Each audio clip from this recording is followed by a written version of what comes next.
Забойство – цяжкі смяротны грэх. Забойство святара – надзвычайная падзея ў жыцці любой краіны.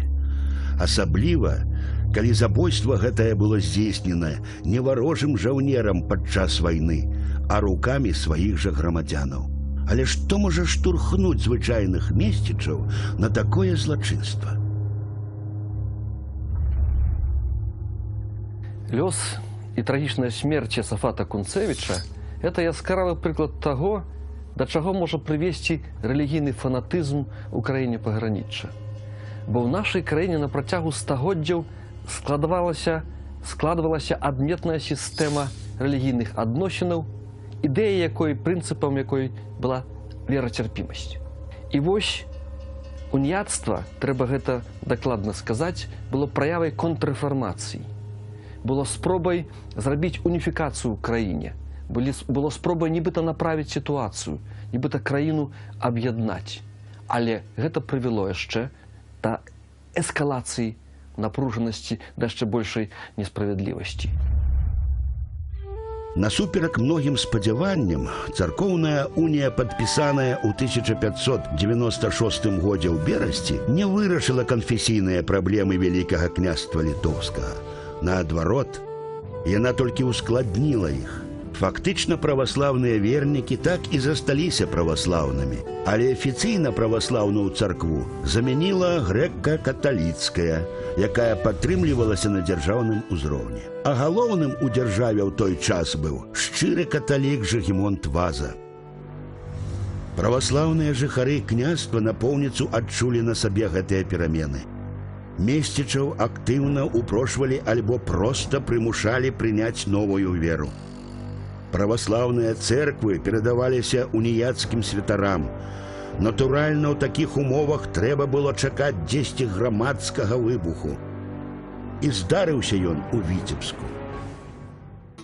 Язафат Кунцевіч паходзіў са збяднелай шляхецкай сям'і і з дзяцінства бачыў для сябе шлях святара. Выхаваны ў праваслаўі, ён неўзабаве пасля Берасцейскага сабору становіцца гарачым прыхільнікам новай канфесіі.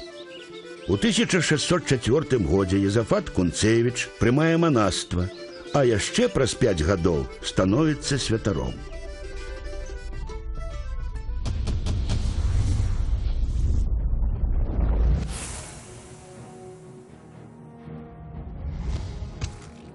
Айца Язафата Кунцевіча вызначала яскравая палымянасць у спрэчках з прыхільнікамі праваслаўя. Душахват – так называлі святара завочы, бо сваім красамоўствам і ўпэўненасцю ён пераканаў мноства віленскіх вернікаў прыняць унію.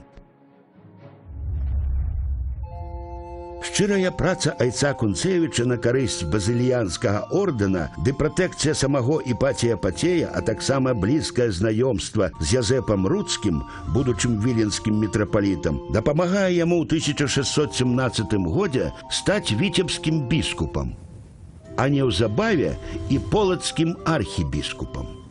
Памяркоўнасць і цярпімасць гэтыя якасці не былі ўласцівыя Язафату Кунцевічу. На падуладных ягонай царкоўнай волі землях зачыняліся праваслаўныя цэрквы, забараняліся набажэнствы і знявольваліся святары. Нават браты-каталікі выказвалі сваю незадаволенасць такімі дзеяннямі архіепіскапа. Гэтая гісторыя мела сумны вынік. 12 лістапада 1623 года натоўп віцебскіх месцічаў напаў на дом Язафата Кунцевіча. Святар выйшаў да людзей, але нічога нават не паспеў сказаць. Бердышам яму рассеклі галаву, а потым ужо мёртвага, распрануўшы, білі нагамі і цягалі па двары. Пасля ж цела архібіскупа забойцы утапілі ў Двіне.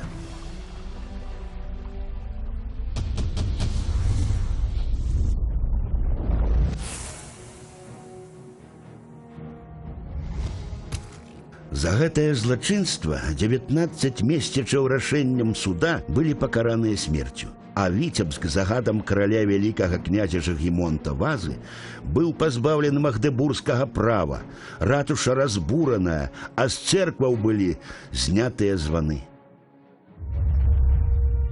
У Полацку адразу пасля смерці Кунцевіча пачаў складвацца ягоны культ. Архібіскупа пачалі лічыць заступнікам дзяржавы. А ў 19 стагоддзі папам Піем IX Язафат Кунцевіч быў абвешчаны святым. І цяпер ён памінаецца беларускай грэка-каталіцкай царквой, з'яўляецца святым апекуном яе віцебскай дыяцэзіі.